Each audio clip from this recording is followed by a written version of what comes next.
I saw a lot. I saw the rise of business to power, the effort to take over the government. They did take over the government. They said that will last 30 to 50 years. And I'm calculating in my head, um, wow, okay, when does this begin? And they said it's already begun. It has already begun. And so I thought, okay, they said most people, there would be a huge die-off in the first 25 years of the new millennium, which is now. And 2025 is upon us, and that was when most of the deaths occurred.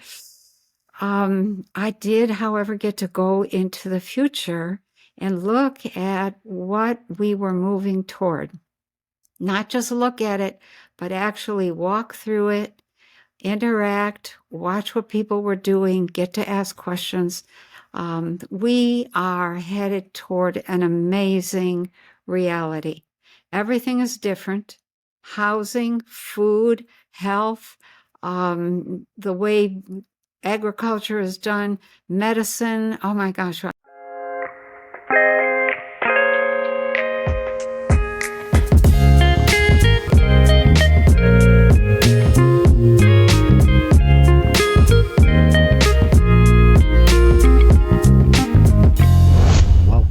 Broaderlands Podcast. The opinions expressed on Broaderlands Podcast are those of the guest speakers and do not necessarily reflect the views of the host or Broaderlands Podcast. The amazing Penny Kelly, welcome to Broaderlands Podcast. What an honor to have you on. I really mean that. Thank you. Thank you for having me. It's good to be here, and I'm really looking forward to this conversation because I have this feeling it's going to range all over the place. So, yeah. Thank you. I was talking to Sandy, and I want to thank her for connecting us because we're talking, and I go, Sandy, you know what? If I had two people to pick, it would be you and Paul Wallace because I just love both of you, and you've done some episodes with Sandy, and they're amazing. So, thanks for coming on. Oh, my pleasure. Thank you. Thank you for inviting me. Yeah, you have an interesting story, experience in this lifetime, and I think it's just very powerful to listen to someone like yourself and what you've been through and how you really help humanity. So I think you're a gift, and so thank you for all the work you do in advance. And maybe you could share a little bit about who you are and what you do briefly. And I would love for her to walk into your Kundalini awakening experience because you've had some three major events that I know of. You talk about the Kundalini awakening, going in college and in the robes, which I would love for you to talk on. Right. Okay. Well, who I am is changes daily. Okay. So there's no easy way to pin that down. I'm a farmer. I was an engineer. I'm a naturopathic physician. I'm a writer. I'm a publisher. The writing and being a teacher, those are my favorites. I love being out in the greenhouse, growing something, just working generally. The farm is much smaller and not nearly as active as it used to be, but we are maintaining our capacity to be self-sufficient as much as possible. So that's, I'm on a lot of podcasts. I'm on a lot of interviews. After Kundalini, my decision was, oh my gosh, what if there are other people out here going through this? And that really became the driver for the writing. And now most of the writing is online. So it's really it's a joy. It's a work that is not really work to me.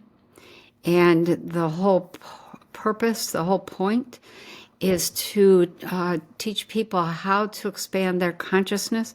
What is the true nature of reality? Where are we going? Why are we going there? And on and on and on. So, yeah. So who I am is today. It's really quite a blend.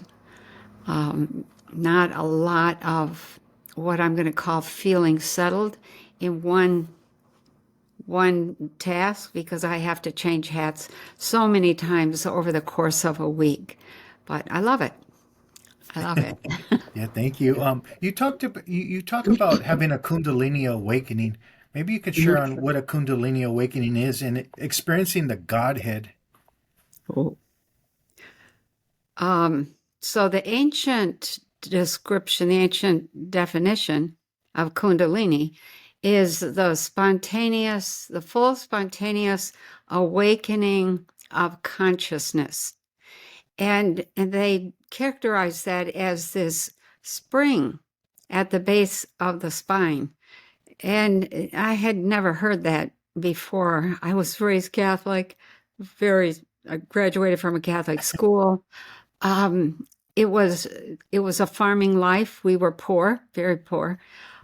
We did everything ourselves. So I learned how to do everything, which is handy now. The whole experience with Kundalini was something that was absolutely, um, the reaction afterwards was, "What the hell was that?" um, and the first time it was very remarkable. The second time, same thing. The third was also very, very powerful. But it's an electromagnetic event in the body, and the the body loses all of its boundaries, and you become part of, I'll call it God or the Godhead or the source or whatever. And when that happens, the entire reality disappears. And it never existed, and you don't know that you ever existed. And you don't have a spouse, you don't have children, you don't have, bills to pay, or house to clean, or animals to feed, or anything. You're in this state of bliss, and it doesn't last very long at all. It starts with a tremendous rumbling sound and shaking. And the rumbling is not a little rumble. It's a roar, an absolutely engulfing roar. Like, what is that sound and where is that coming from? And you don't realize it's coming from inside of you.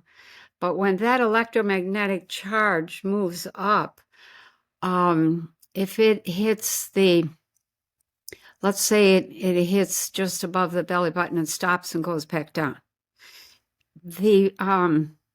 What you do in that moment is step into your power. That's your power spot. If it comes up to the heart and then goes back down, your heart opens to this immense love. If it hits the throat, then the throat, you become a speaker, a teacher, interested in language, acutely aware of language and sound. And even oratory, poetry, literature become your forte. If it hits the third eye, the chakra up in the brain, then you're clairvoyant overnight. And if it hits the full brain and keeps going, then you become a channel for source, for the Godhead. And that experience rewires you top to bottom, which changes your chemistry, which changes who and how you are. You don't sleep anymore. You can't pretend anything. You can't lie to yourself. I was an engineer at that point. I think I survived maybe another 9-10 months in engineering and finally had to leave. I could not control my perception. And so it was a terrible experience in the beginning. It does have some danger to it, but I survived. Some people don't. They burn up from the inside out. If they can't handle the charge, the electromagnetic charge, you can burn from the inside out. But here I am. So, what happens in the aftermath is for a good Catholic girl who was very left brain and very interested in engineering and how and why things work. That kind of took a sidestep, and now all of a sudden I was fascinated by the least little thing. Didn't matter what it was, a color, a sound, how something was made, the beauty of things, grass, the magic of grass in the backyard, the moon, like, look at that thing up there. Things that you see all your whole life and don't pay any attention to. All of a sudden, you are there with those things, and you discover they communicate, and you can communicate. And of course, I thought I was going crazy. I thought I was literally going insane. It was a rough period. I did not have nice, neat categories. I hadn't figured out anything. The only thing I knew was that Kundalini, well, I didn't even know it was Kundalini. I just knew that something very frightening had happened to me, because after those first 3 experiences, then it started to happen in the middle of the grocery store and driving down the expressway and at work, and I could not control it. I couldn't shut it off. And so it was a pretty rough period. And so I ended up leaving engineering and hiding in my house. I stayed in my house for a year. So that's a real Kundalini awakening. There are degrees of awakening. You can have a partial. You can have a moment of utter oneness with everything that exists without the explosive loss of consciousness, the entry into the void. When that electromagnetic pulse hits the brain, you enter into what the ancients called the void. And they called it that because there's nothing there, nothing. No memory, no you, nothing, but you become part of everything. And that experience, as you come back out of that and come back to yourself, and then let's say it happens again and you end up going back and forth, you end up realizing the true nature of reality and how things work, who and what God is. It's really not who at all, it's what. And it's an intelligent force. It's an intelligent light, and you're made of it. Yeah, everybody is. Everything is made of that same intelligent light, and therefore everything has consciousness, some level of it, and everything can be communicated with. And so gradually it's been 45 years since that happened. I have learned to communicate, have communicated with a lot of things, a lot of people, a lot of places. All the rules that we learn in physics and science, they're only for this little realm. They aren't for the next dimension up. So It's interesting. Thank you. I know that Buddha talked about nirvana, which means to extinguish, and I've had a glimpse of nirvana, I like to say, in my awakening, where I went into the state of nothingness, like this dark blackness. yeah, Um, that's it. I don't remember all the like anything. Like I know I was in a lot of chaos, pain. I always talk about Carl Jung's quote: "There's no coming to consciousness without pain." And I was in so much pain, I fell into a state of nirvana, and then when I snapped out of it, I was a totally different person. My whole That's right. worldview changed. I was no longer the person that I thought I I know. was. I know. The same thing happens with near death. Um, Sometimes, not just with near death, people who are clinically dead, but people who leave the body for an extended period of time for one reason or another, pain being a big reason. They can't stand the pain anymore. And what is the plan? Why do people have that? It's because in that moment when they get out, they reorganize everything that their entire frequency set, because each person is a collection of frequencies. And you can reorganize at a higher level and a higher level. And so that's what NDEs allow. And some out of body experiences, same thing. Severe pain pushes you into that void. You become the all. And in that moment, everything, all of your habitual stuff just kind of goes away. And you come back a totally new person. If you recognize that, you can rebuild yourself in a whole new way, just completely new. Sometimes I hear people talking about the solar flash that that is coming, and I think to myself that's going to push a lot of people into that state, that void state, and they have a chance to then return as a whole new person. So there's always a reason for the things that happen. They're not miscellaneous. They're not like, oops, this was a mistake. So I'm not surprised. What happened what were you before then? What were you after? Well, I was raised in a neighborhood. My parents were both gang members as well, and I was Oh, raised that wow. way. So I was never raised with religion, but I remember as a kid, and I feel bad because people are probably tired of hearing this story, but Oh, it's my story. I can't change it, right? no, you But can't.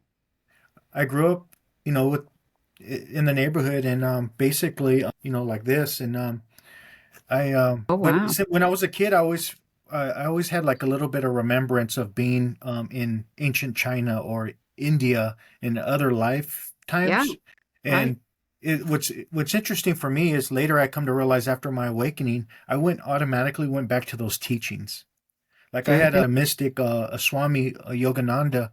He Yep. came to me and guided me in my first handful of years, and I think you develop more of a like I was no longer that person. My whole worldview changed. Everything changed, and it Yeah. seemed like I was looking more in the lens of the heart versus all that conditioning. Oh, yeah. And it was weird because I feel like you have like a bullshit filter. Like, oh, I ain't gonna fall into that.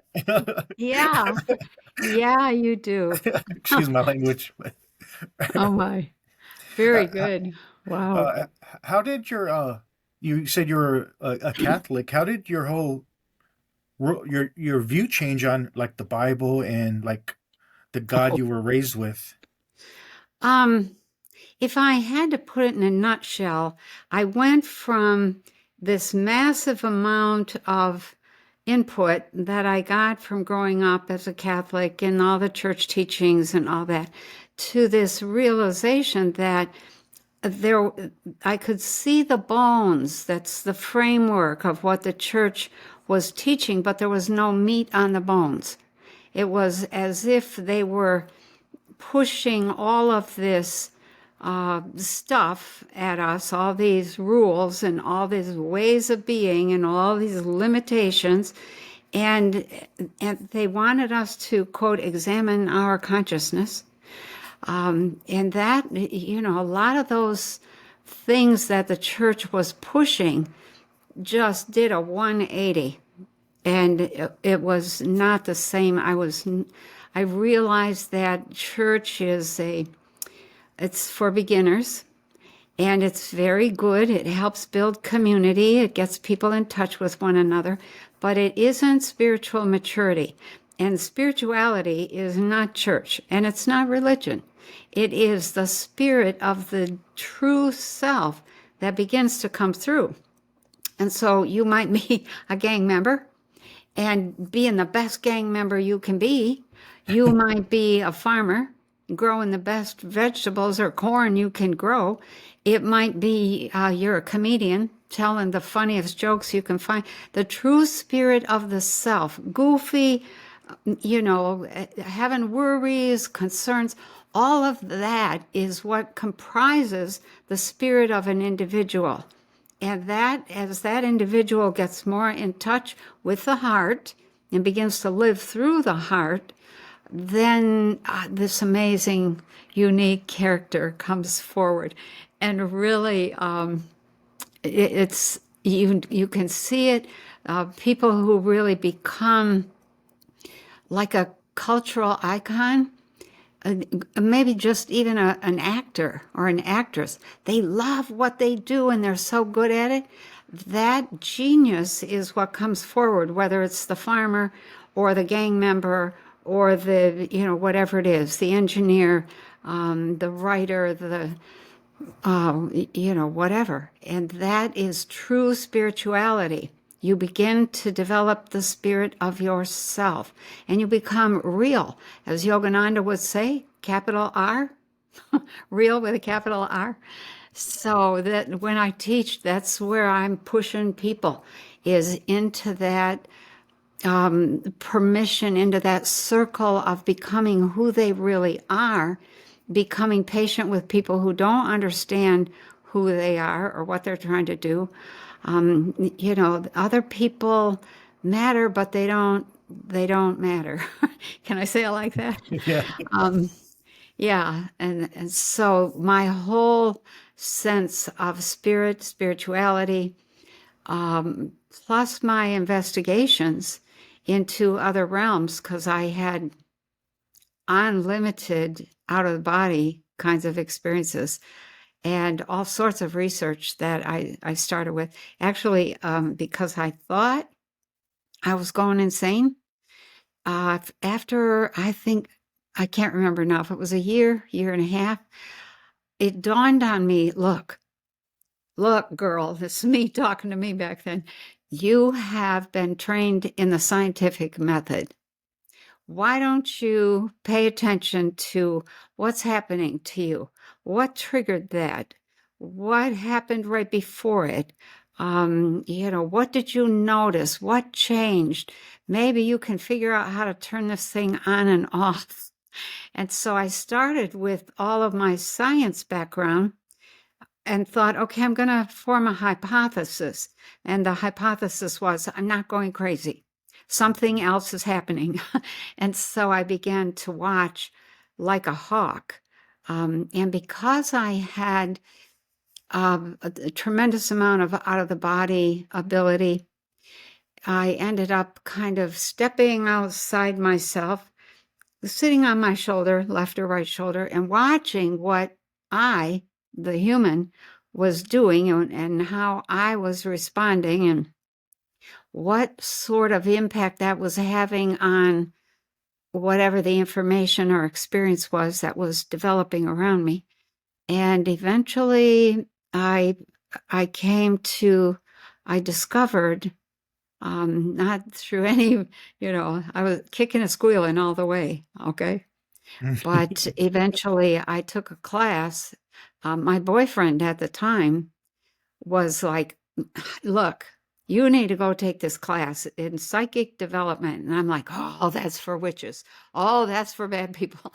And so I didn't want to. And he finally paid for the class, signed me up for it, and said, go. And so I did. And it was a turning point, one of many. But I discovered that there was this thing, and I was probably a year into the class before I discovered this. There was this thing called Kundalini. And when I heard the word, and this is the way consciousness functions, it was all of my entire focus was like, what was that word?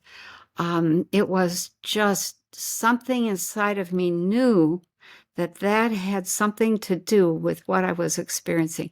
And so after class, I asked the teacher, and she had a guest speaker that night. So they were both standing there. What was that word you used? And I couldn't remember how to pronounce it, but they said, why? And I said, because I'm trying to deal with myself. And I was describing what I was going through. And they looked at each other and said, wow, that sounds just like Kundalini. And they gave me a book to read, and it was by Gopi Krishna. I took it home. I read the whole thing that night. About 4 a.m, I finished the book. and just started bawling my eyes out. It was like, oh my God, somebody's been through this. I think I'm going to live, that kind of thing. So it was a very dramatic moment. And from that point forward, my whole focus became consciousness, perception, cognition, intelligence, the nature of reality, the nature of dimensions, telepathy, out of body experience, all of that. And church just kind of went over there somewhere. Yeah, I have so many questions to ask you. I know you even had gurus compliment you with your experience. Um, Yeah, I have. Yeah. Yeah, Maharishi Mahesh Yogi kind of saved me at one point. And he gave me a really big compliment. He said, I had a student or somebody who read my book, and we were corresponding, and she was in Fairfield, Iowa with Maharishi. And he was telling them that you can't make it through Kundalini without a guru.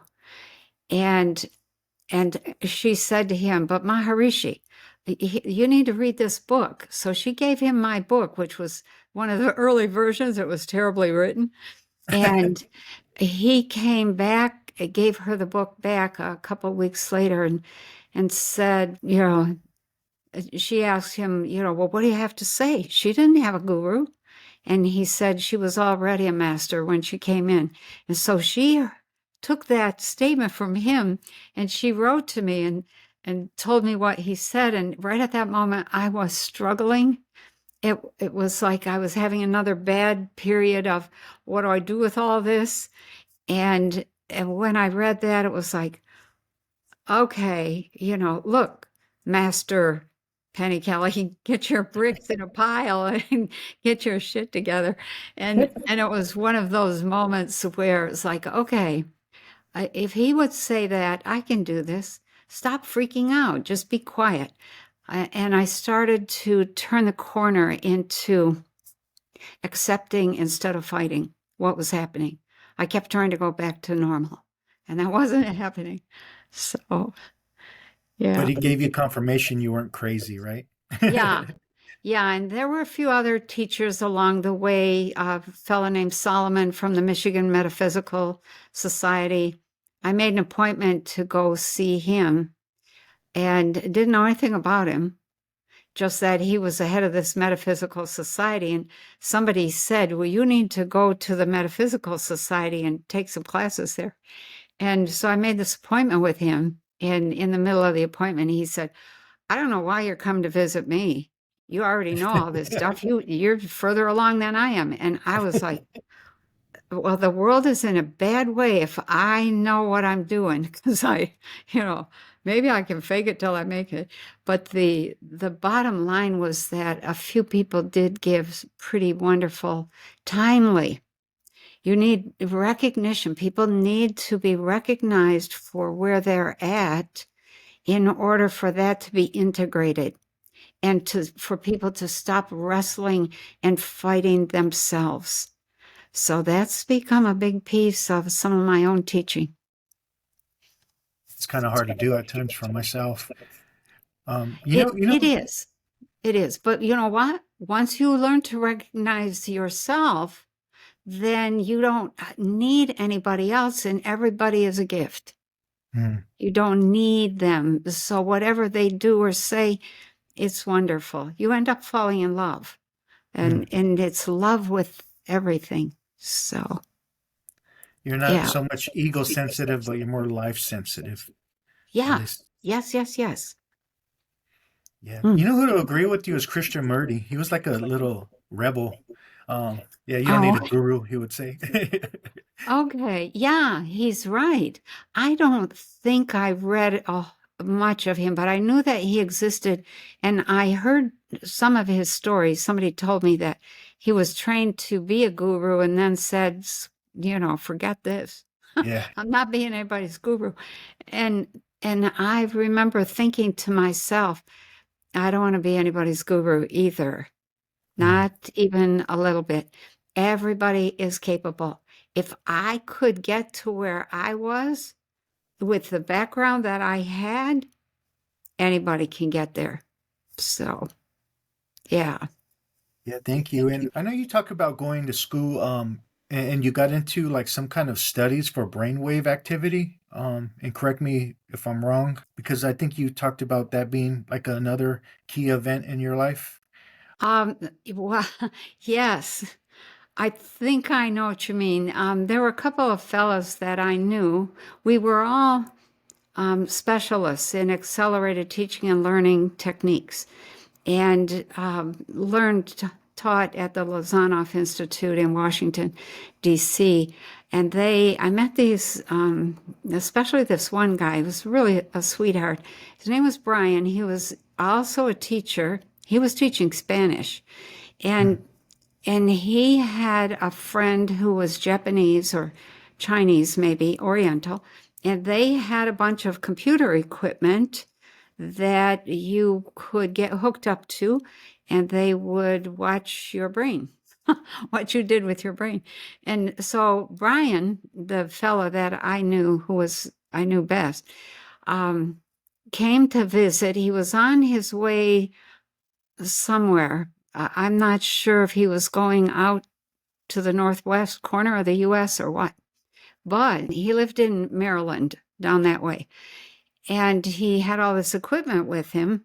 And we were all sitting at the picnic table one fine afternoon. And he was talking about the research they were doing. And my husband said, we ought to put that thing on her. She can do some things, some stuff.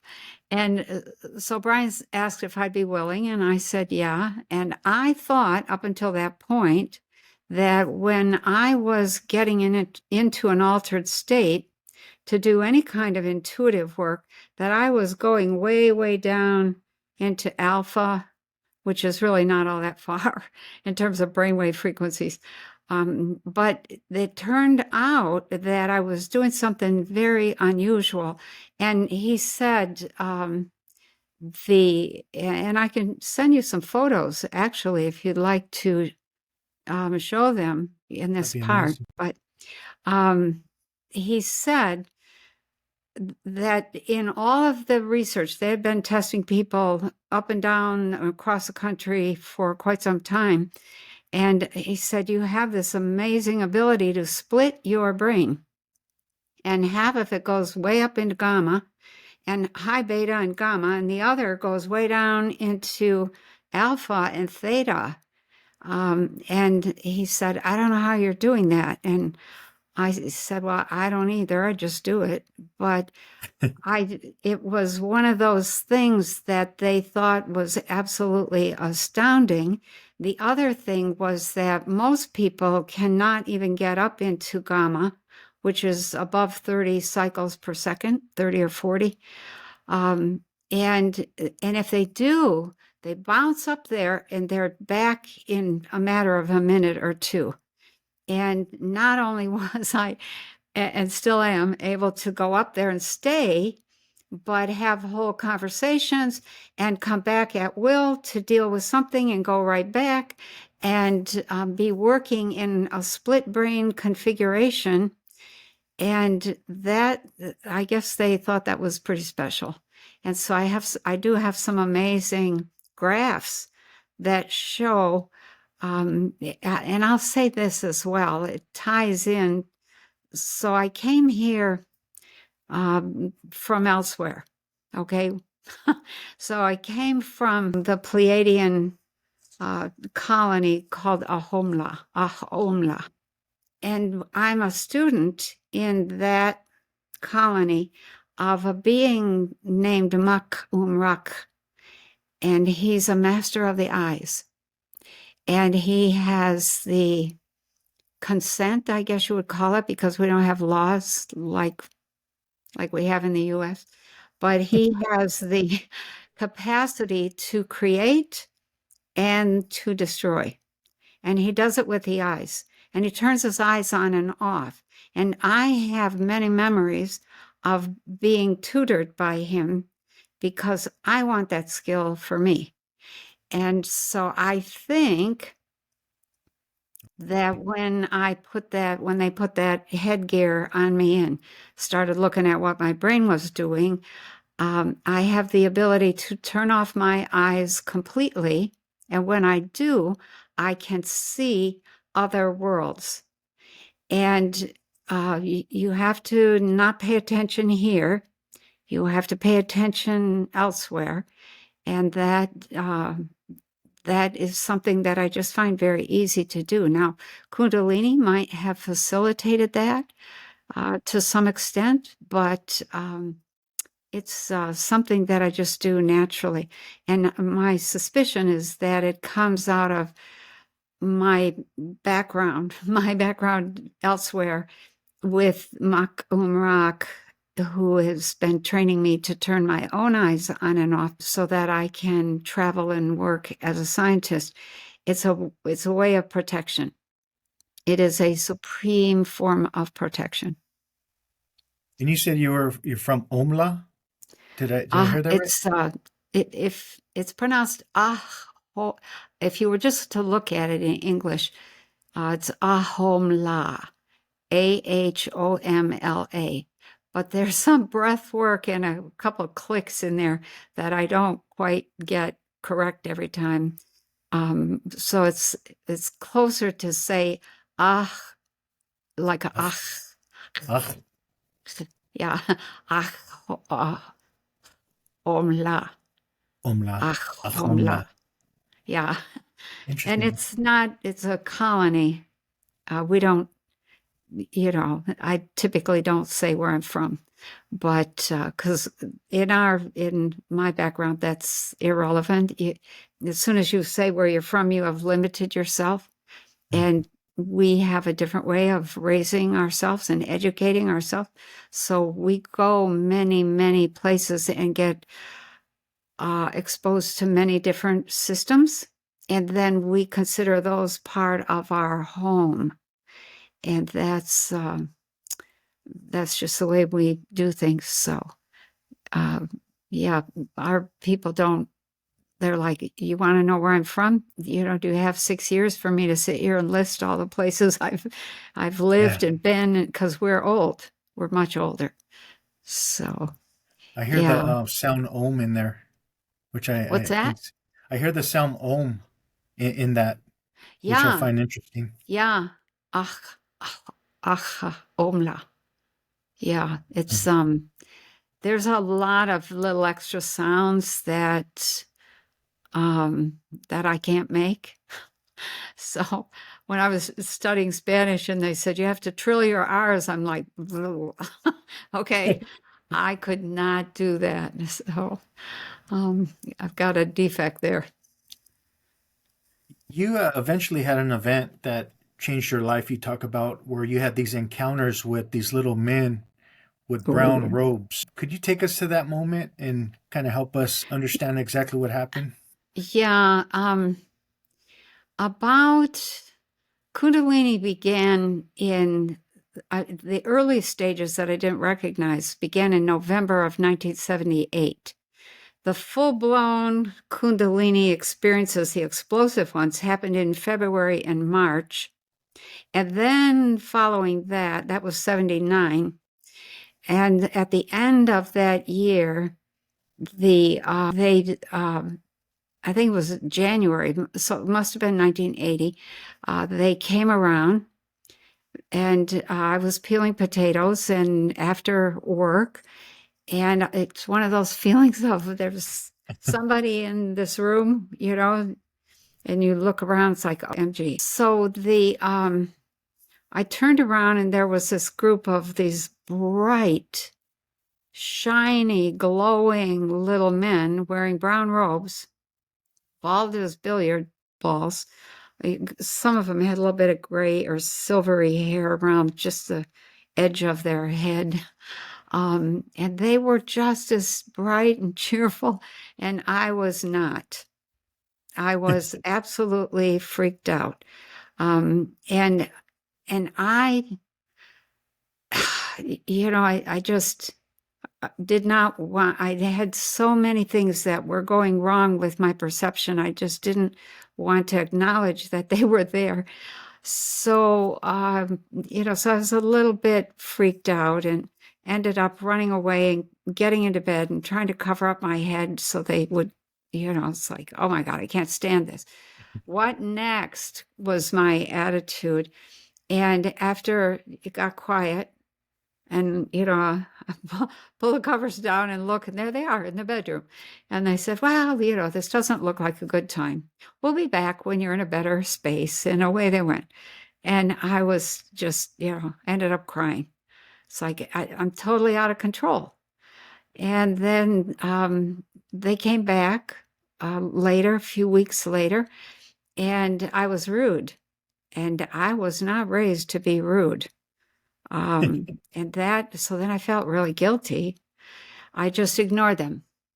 Like, you're not here. I don't see you. I don't hear you.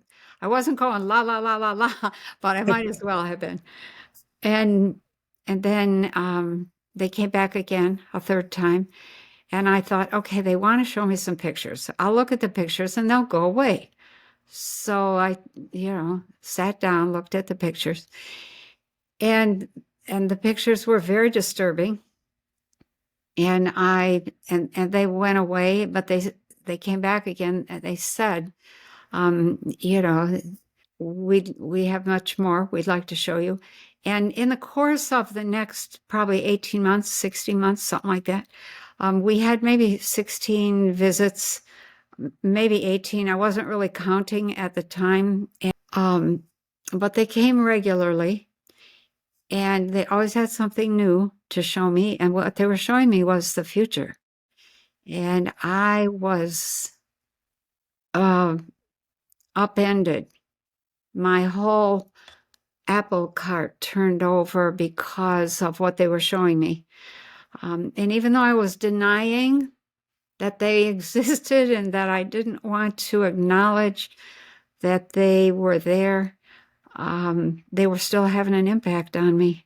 And so they came around. Eventually I got sort of like, oh, there they are again. Okay, sit down, pay attention. And that they showed me things happening with Mother Earth, with the government, with the U.S. U.S. was going to break up. I saw the pandemic. They said, and I wrote all this in robes. They said it is going to come a point where they're going to try and get insurance for everybody, and they'll be damned if they do and damned if they don't. It'll be a mistake because that's not the right question. And I mean, there were so many things. They talked about the ID after the pandemic. I saw mass starvation. I saw a lot. I saw the rise of business to power, the effort to take over the government. They did take over the government. They said that will last 30 to 50 years, and I'm calculating in my head, wow, okay, when does this begin? And they said it's already begun. It has already begun. And so I thought, okay, they said most people, there would be a huge die-off in the first 25 years of the new millennium, which is now. And 2025 is upon us, and that was when most of the deaths occurred. I did, however, get to go into the future and look at what we were moving toward. Not just look at it, but actually walk through it, interact, watch what people were doing, get to ask questions. We are headed toward an amazing reality. Everything is different. Housing, food, health, the way agriculture is done, medicine. Oh my gosh, I saw some amazing medical tools. Manufacturing, family, raising children, who's big extended families, like 200 to 2,000 people living together. Not very many groups bigger than that, but a lot of smaller groups, 200 to 500 people, and living and working together, pooling their skills, talents, their equipment, keeping one another going. helping raise children. Children were hard to come by. And everybody, how do I say, everybody felt like they were the part parent of whatever child was born. Education, vastly different, all of it different. Science had a whole different basis for science, most of it being plasma physics.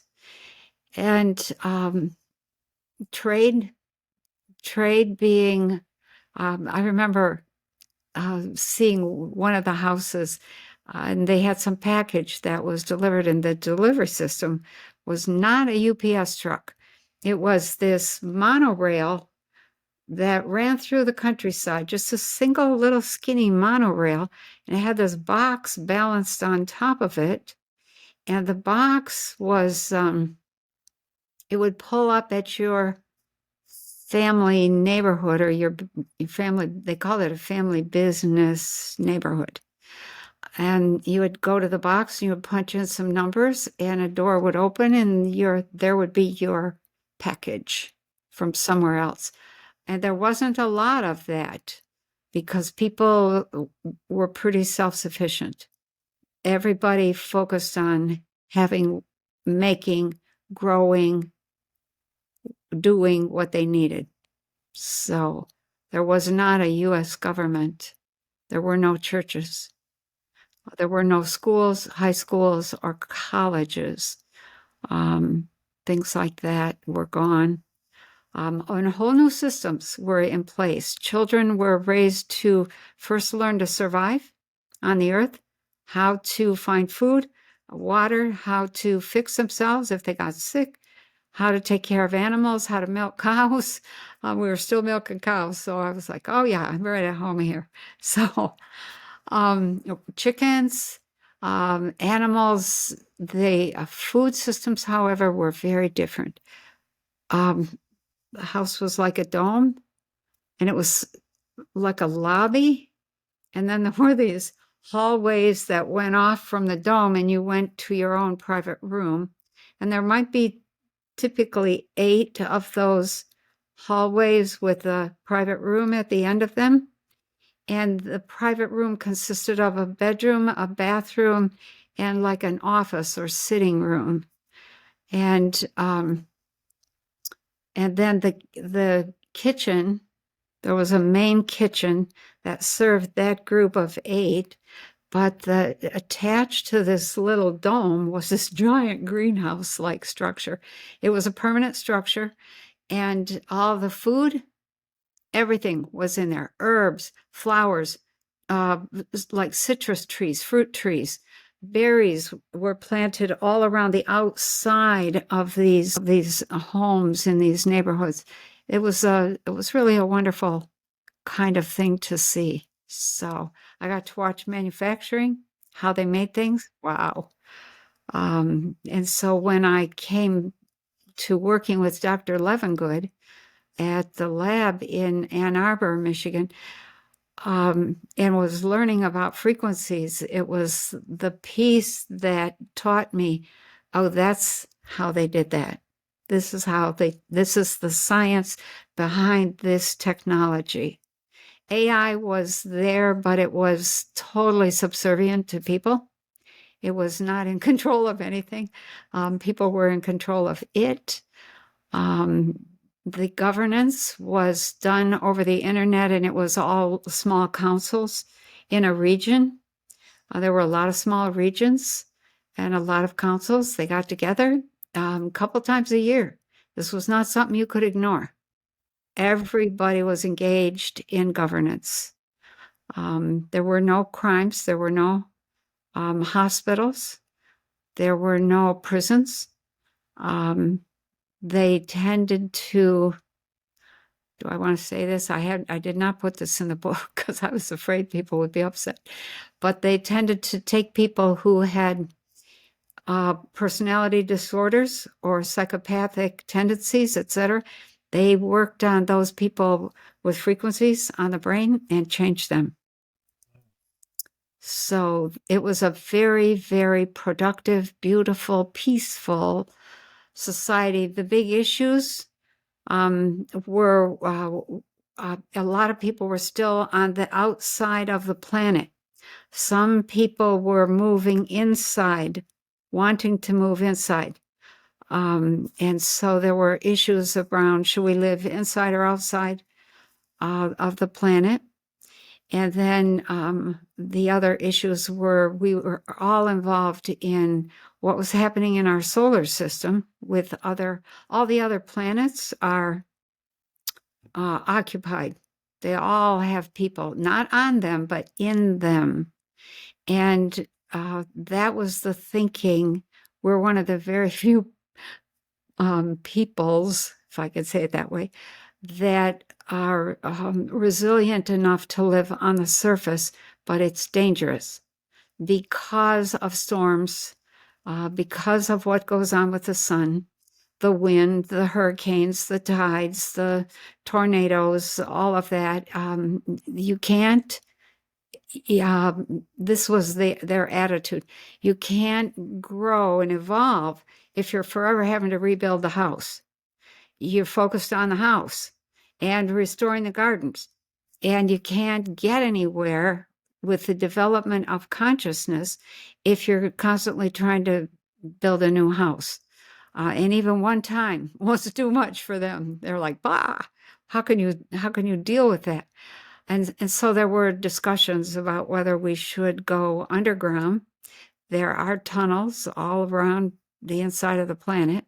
They have been discovered by and used by some very questionable people. So we could not go underground right now if we wanted to, because there's other people in the way, and they aren't very welcoming. So it was the whole period of time with robes was very instructive, very illuminating in so many ways. Everything from soup to sex to transportation to money. They covered everything. I saw it all. So I'll just say this. It took me a long time before I realized I never had enough sense to say, all right, you guys, let me see your ID. Where are you from? What's your name? Who gave you permission to come and bother me? That never occurred to me. And I think that's very characteristic of how the people of planet Earth nowadays in the West treat their government. They don't question anything. They just kind of, okay, what do you want? What do I have to pay? What do I have to do or not do? That whole thing is really, I just never asked. And so that's one of the few regrets that I have about them. But I did realize that they come around, they look for people whose lights have turned on. We are a population, we are people that are designed to evolve, to begin to generate energy, electricity, light. And when you have a Kundalini experience, your lights turn on big time. And I can see the lights around people and plants and animals. And most people are pretty small, maybe their lights stick out 5 feet, some people 8 feet in diameter, not diameter, that's a radius, from center 5 feet out. But I can see my own as well, and it's 60 feet. So I think the little men in brown robes go around and they look for people whose lights have turned on, and they know right there, okay, something's happening there. That's an expansion of consciousness. They're in a location surrounded by people who don't have their lights on. And so they come and they try to help. They try to counsel. They try to give insight. Of course, I fought. It would have been much different if I hadn't fought. But I still learned an awful lot. I shouldn't say awful. I learned an amazing amount of perspective Future stuff, most of the stuff I wrote about in Robes is now happening. There's a few things that haven't, but we're about to hit those right now in the next year, 6 months to a year. So Appreciate that. And when you mentioned 2025, you got teary eyed, and I felt yeah, that in my heart because is there any way we can change timelines, or do we need to go through that yes. in order to have that shift? Without the mud, there's no lotus flower. We do not have to go through that. And that was their whole point, and still is. My people, I'm in touch with my own people. And because of my own mission here, which my specific little piece of the mission is to teach the world about the mind and consciousness. That's the job. And so I've been doing that for 44 years now. Even though I don't know what made me think I knew anything when I started, I have continued to learn and to study and to research and put pieces together. But the important thing is, they said you have the capacity, you humans. This is a point at which you're going to unfold. You're going to take that next step into a more expansive consciousness and greater power. You need to use that consciousness to protect yourself, to keep yourself on the path that you want to be on, not the path that there's a planetary takeover that is being attempted. This is like the third one.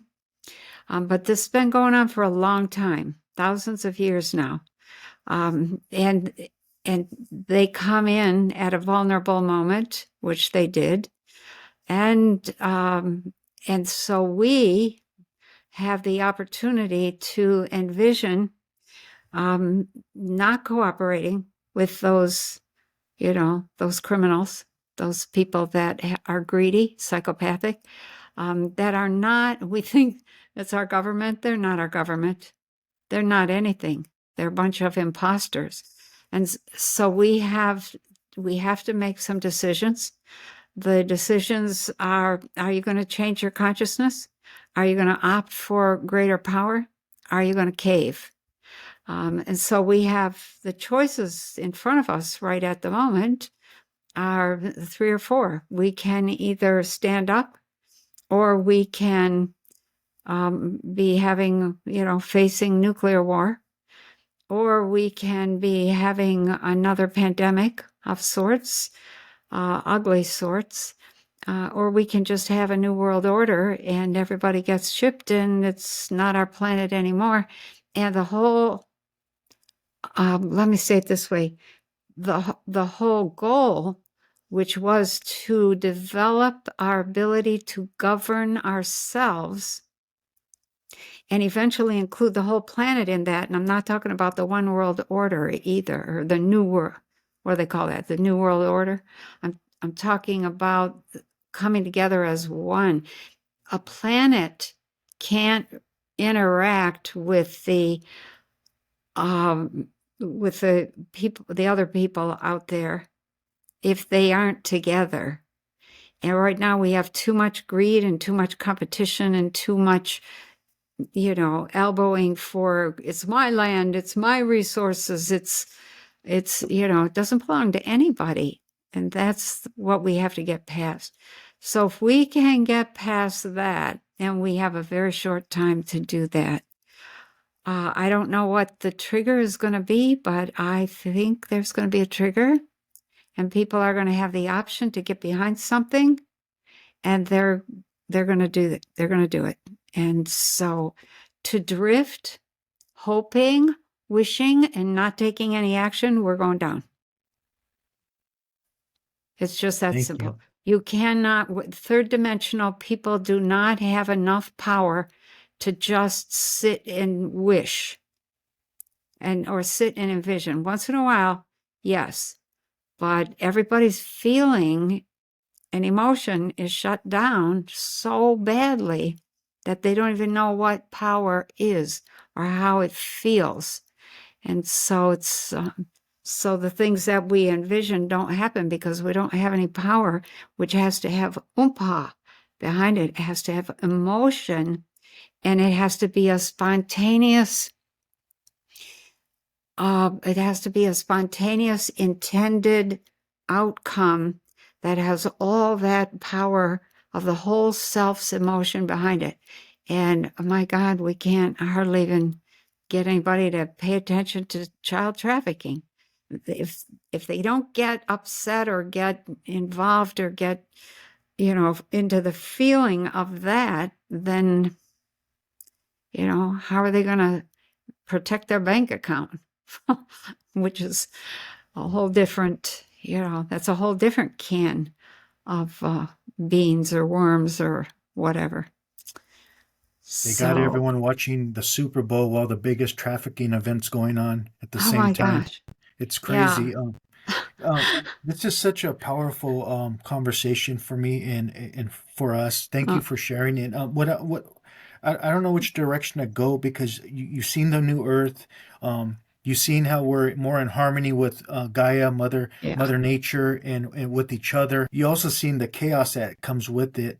Um, Yeah. Yeah. I guess my next question is, who's controlling us and dumbing us down and keeping us in a lower frequency? I know you talked about seeing the cabal in these families, this hidden hand. Are they going to lose? Are they losing their power? And it looks like they're going against. I've had this strong intuition. Whoever these guys are behind the curtain in the Wizard of Oz, um, they're that are scaring everybody. But I think they're going at it with each other. I don't know, and they're getting sloppy. Correct me if Yeah. I'm wrong. No, you're quite right. One of the things the little man in brown robe said is if you resist long enough, they're going to end up taking one another out. The more they think they can't handle it, the more they're going to, the more they think they can't win, they won't be able to handle that thought of not winning. And the more they will argue among themselves about what to do next, and they'll end up taking one another out so that the thinking behind taking, one another out is let's just get rid of him because, or her, or them, because then we will be able to put this program in motion and we'll win. And of course, they end up shooting themselves in the foot. People are resisting all over the place, not going along with anything. And that is, it's a long, drawn out, messy affair. And even after we have won, the little man said, you're going to win if you do these things. But you're not going to realize you have won for like another 5 or 6 or 7 years after you've won, because there won't be any feedback. There won't be anybody telling you, you won, you crossed the finish line. There's no indicators other than that everything gets quiet. And it'll take us a while to trust that. So I think if we just keep on, there are some things that we could do, things that they said um, if you all just pick a day and don't go to work. Don't spend a single dime. Don't drive anywhere. Shut down everything. It has to be done all at once, or a significant number of you. That sends a message to the cabal, number one, and to you, the people, about your power, number two. And so I think I had been saying that for, I don't know, probably 7, 8 years. and then I heard Catherine Austin Fitz saying, look, we just have to have, I forget what she called it, some sort of, on Friday or every Friday or the first Friday of the month or whatever it was, everybody stay home. Don't spend any money, don't do anything. And I thought, there it is. Oh my gosh. I think of it now as having like an old-fashioned sit-in, like the kids did back in the 60s, where they just all got together and, they all piled into the college office or some manufacturing office or whatever, and said, no, you're not going to do this. And it was a lot of uproar. They did it the hard way. But that same sort of tactic can be used. And when I was working with Don Juan, who's been another one of my teachers, he said not doing is often more important than doing.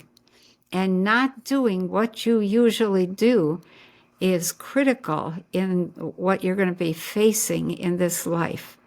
And at the time, that was 45 years ago, 40 years ago, I thought, what does he mean? I didn't get it. But now I see that not doing is not getting caught up in your ordinary routine and doing all those things that keep the cabal rolling forward. And they're all corporate businessmen. If we take down our corporate business, where does that leave us? It leaves us between a rock and a hard place, but it's the only option that we have that is, short of nuclear bombs and weaponry that we don't want to see. So we have to begin to think about, okay, what can we not do? How do we resist this whole thing, this whole corruption? How do we end the corruption, the trafficking, the kidnapping, not just of children, but of adults that get sent off to other places? So we got to unplug the video game and stop participating in it. I think that what's holding us back is the what ifs, what's going to happen, the unknown, the fear collectively. Yeah. But we have the power. What's going to happen is whatever you decide is going to happen. Whatever action you take, do what you think needs to be done. It comes down to that.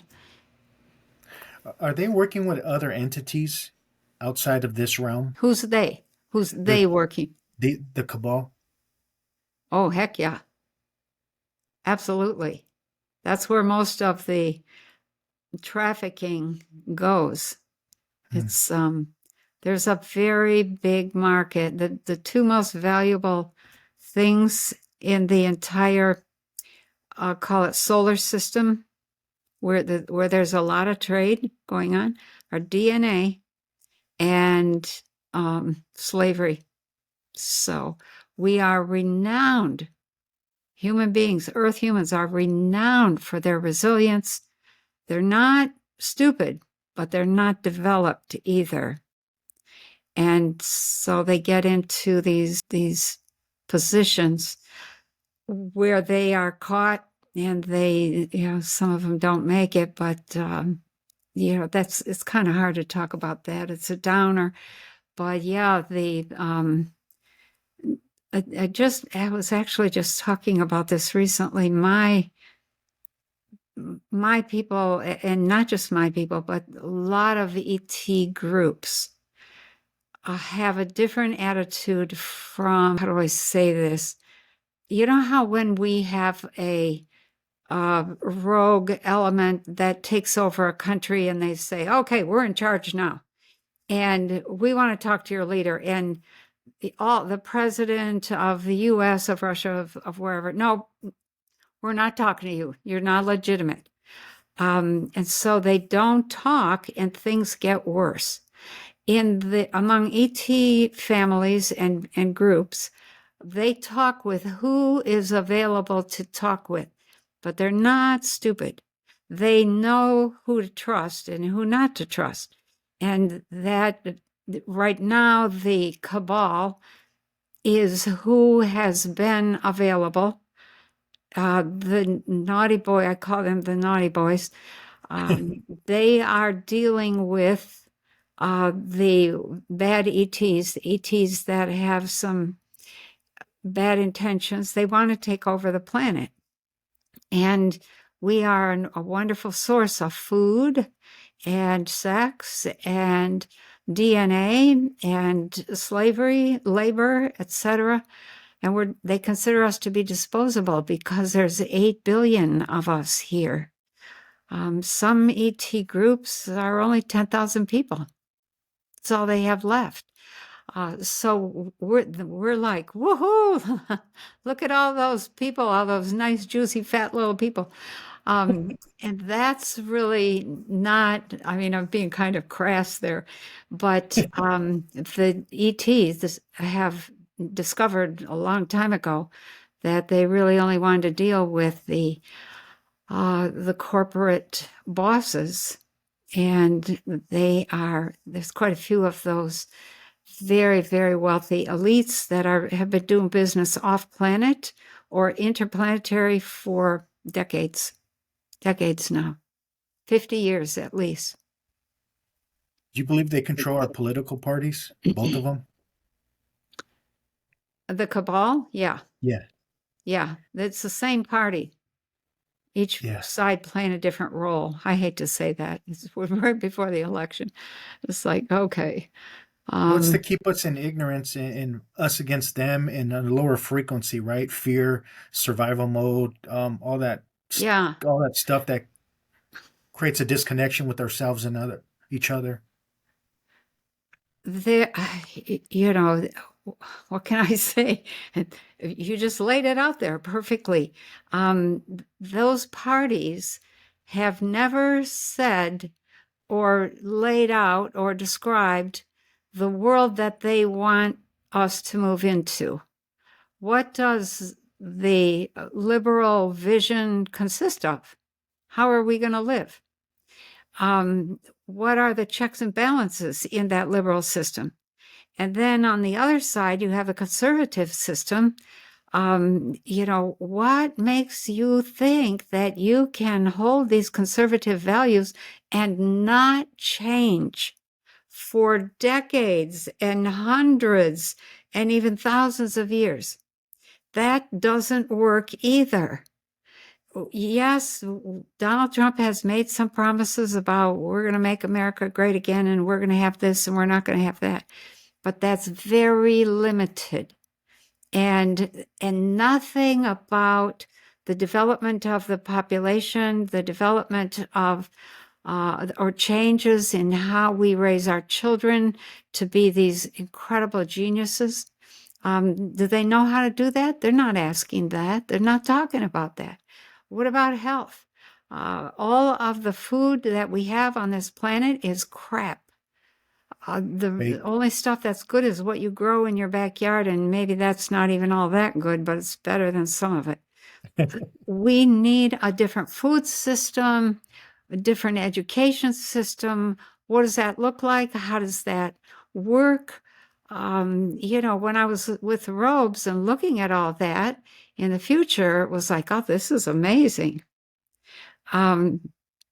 Different lifestyle altogether, completely different trade, science, totally focused on what have we created that is destructive to the human energy system, to the human being. And right now, that's everything. The electricity at 60 cycles per second interferes with meiosis and, the formation of new cells in the body. It's like, oh my gosh. One of my pet peeves, window glass. It filters out all the UVA light and only lets in UVB. And UVB is the one that's bad for you, and UVA is the one that's good for you. We've got everything backwards. People basically having all kinds of junk that they buy for what? They're entertained for 5 minutes and then it goes to the landfill. We have a terrible mess to clean up. We're not healthy. Because we're not healthy, we cannot expand consciousness. You can't expand consciousness, you can't get to the new science. You can't understand consciousness and what it is and how it works and how reality works. And so here we are. We're trying. We'll get there, but it's going to be a haul. So a lot of pieces have to come together yet, and we don't have a lot of time. So Make America indigenous again, which I think you've seen in the. We went back to our old indigenous roots and holistic ways yeah, of living in harmony with Mother Nature. yeah. Um, The little man in brown robes said, as you look at what do you want to create, that was one of their things. Do you realize you're creating your future? I'm like, oh no, I didn't do it. It's not my fault. And, and they kept bringing that point up again and again. What do you want? What kind of world do you want? And I was just, I wow. don't know. I never thought about that. What do you mean? What kind of world do I want? This is the kind of world. And they're like, are you sure? And then they pick a topic. It might be electricity. It might be food. It might be children. It might be education. It might be, relationships. It might be the way we built our houses. They always had something that was amazing. And I would think, oh, okay, so they were stretching me at that point, and I think we have to stretch ourselves now. What else is out there? How else do we want to live? I think we need to live more in harmony with the natural cycle of consciousness that operates in the human being from the minute they're born to the minute they step out of here. Why not maximize that? Yeah, I appreciate that. I appreciate everything you're doing because you're even helping create a new education system, right? Correct me if Yeah. I'm wrong. Yeah, we're pretty close to being able to launch the platform part of it. And then I want to teach teachers how to develop curricula that is accelerative and brain compatible and thematic oriented. And then we're off and running. That kind of education develops the whole person. It is something that old folks can do with joy and ease. It improves health. It creates genius. Why not have a few more really bright people? We have been dumbed down so much. And when I was an educational consultant, it was clear to me that the schools were up to something. I didn't understand what back then. I was just too young. But yeah, they have taken all, just like religion, there's no meat on the bones in the educational system anymore. Even our government could even control the weather, right? I know back Yeah, in the they do. day they would do rain dances and stuff to help. Yep. Is that has everything to do with consciousness? Yeah. Yeah. Consciousness is a frequency set, it's a frequency signature. And one of the things that Dr. Levengood did in his research, which I was privy to and part of, was to begin researching consciousness. And what through his research into crop circles and animal mutilations and ET landing sites and people who had implants, all sorts of research into other kinds of, let me say it this way, evidence of other kinds of science. He was a physicist, okay? What he came down to and proved is that the human being is a collection of plasmas. And a plasma is just a region of frequencies that work in harmony with one another with the intent to build themselves up into a more complex and capable and more intelligent system. So the heart is one region of frequencies. The liver is another, the lungs are another, the eyelashes and the eyeballs and, your fingers and your toes and your elbows.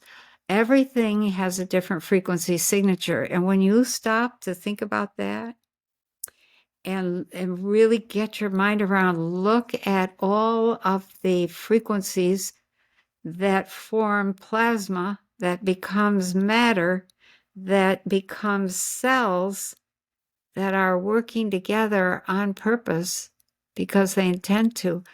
I think that's boggling, absolutely mind-boggling. What are we doing to take the next step? Are we going downhill? It looks like it.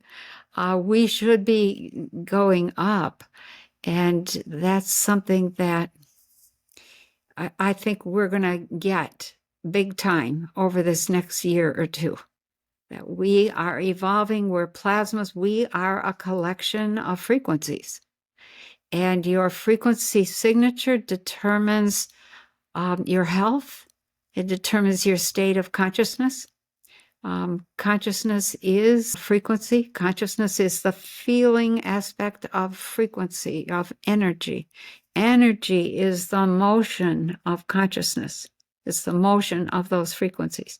So it's two sides of one coin, feeling and motion. So you have emotion, and that's how it's like, oh, that's kind of a convenient label. But the emotion, that's, if you're not healthy, then you can't, the frequencies get, they get out of tune. They won't carry the consciousness that you would like to have. So we have we need to be re-educated about what we are, how we work, and how the whole thing comes together or comes apart. And so we're right at that place, Let's do it a little smarter than we have in the past 80 years, I would say. How do we raise our consciousness, our frequency? You practice. It's very simple. You practice. When I'm teaching, I never say to students, okay, I never say this kind of thing. Okay, now everyone, we're going to do an exercise in telepathy. Or I don't say we're going to do some clairvoyant diagnosis. I don't label anything. I just say, okay, let's do a little practice. Close your eyes. Put your mind here. Look at such and such. What do you pick up? Okay, write it down. Write it down interrupts your process.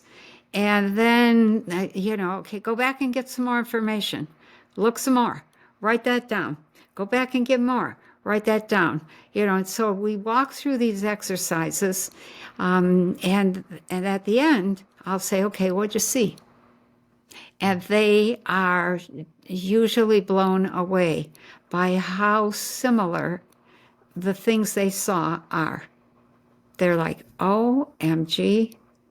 They had no idea, they're just following directions. Put your mind here, put your consciousness there, go to this date. What do you see? What's happening in the US? What's happening in your country? And they come back and everybody has seen the same thing and they're like, how did that happen? So it's like, what do you mean? How did that happen? That is how consciousness works.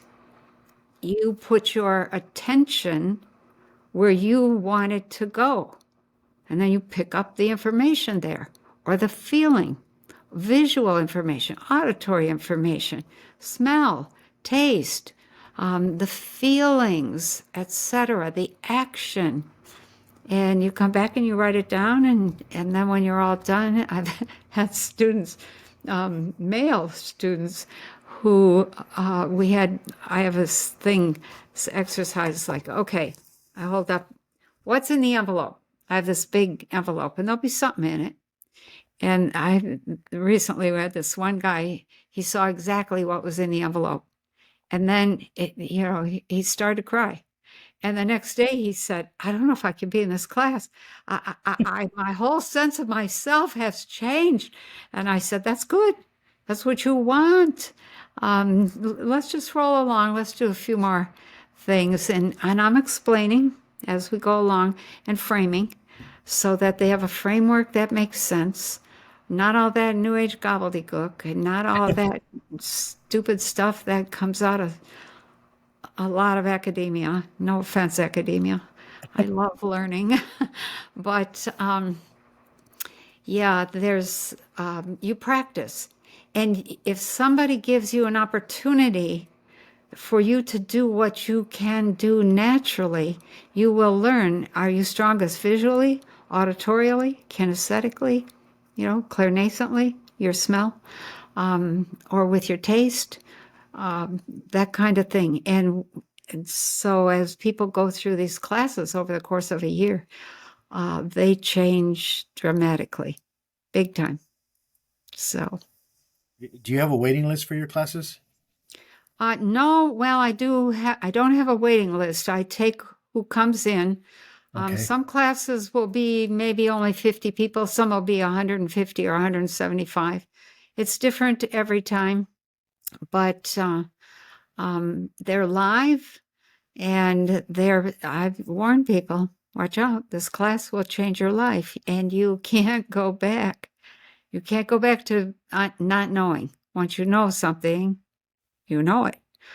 Once you see something, once you do something for yourself, then it's very, very difficult to come to this place where you distrust your own perception.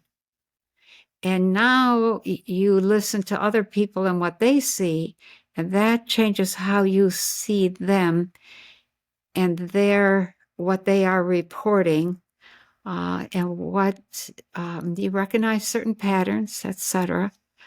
So there's you can become a very advanced being well, I have 7 classes, but I try to space them out so that people have time to adjust because it's intense. It is intense. Yeah, thank you. I'm So, gonna sign up and be careful oh, because I would I'll. love that. I think you would love it too. I think you'd have a really good time. We have fun. We have conversations. People connect and they stay connected. So it's community building. And I have a little saying, that, my farm here, I had a learning center here for a long time. People came from all over the world. And the classes were small and they were very intimate and very intense. And when I went to teaching online, I was like, oh, wow, I don't know if I can get people to connect. And what I discovered was that we're creating this community of consciousness all around the planet. It is absolutely beautiful. Australia, Singapore, Italy, North Africa, South Africa, Europe, England, Wales, the US, Mexico. It's beautiful.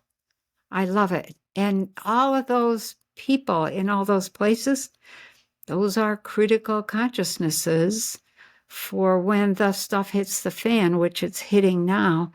And I've said to them, okay, guys, I need you to hold on. If you freak out, get in touch with one another. They do stay connected. And some of them are doing deep, deep, deep research now into consciousness. So, yeah. Thank you. I'm gonna be teacher's pet, just to warn you. No, I'm just playing. Okay. I'm gonna ask I you a couple. love my students. I just finished a class on Sunday and I try to keep a stiff upper lip when it's time to let go. And I didn't do it very well this time. And I started to cry. Um, And it was like, oh my gosh, it's amazing. Another group of people out there that are just awake and aware and in their power. And that is a gift to themselves forever. I uh, love that. yeah, thank you. Mm. I know a few people that will join. I'm gonna ask you a couple quick questions. Okay. The theologian Paul Tillich and quantum physicist Amit Goswami say Paul says God is the ground of being. Yeah. Amit Goswami says consciousness is the ground of being. Is that potato potato? Yeah, it is.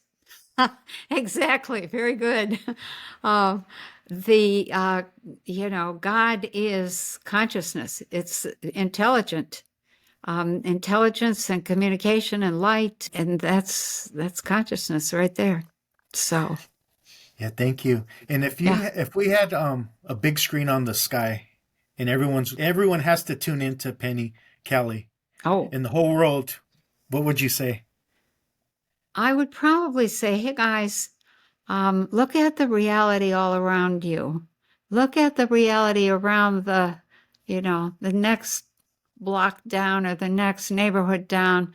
Look at the reality across the country, around the planet. This is our reality. We made this. Why don't we do something a little bit better? That reality you see out there is the result of the consciousness we hold. Let's just up the ante a little bit and make that consciousness produce something absolutely stunningly beautiful. I have a list of 84 things I want. You can borrow any of those for your own. And they are extraordinary gifts to ourselves from our consciousness. There's nobody limiting us except us. Let's go for it. Thank you. Thank you for coming on. I really appreciate it. I'm going to end it with a David Icke quote. Okay. David Icke says, when we give our minds and our responsibility away, we give our lives away. If enough of us do it, we give the world away. And that is precisely what we have been doing throughout known human history. This is why a few have always controlled the masses. Yeah. But you know what, Penny? Thanks for waking us up. Thanks for doing your part. I really appreciate it. Okay. Thank you. I love it. I'm here to win. So it's not, losing is not an option. I appreciate it. And thanks again.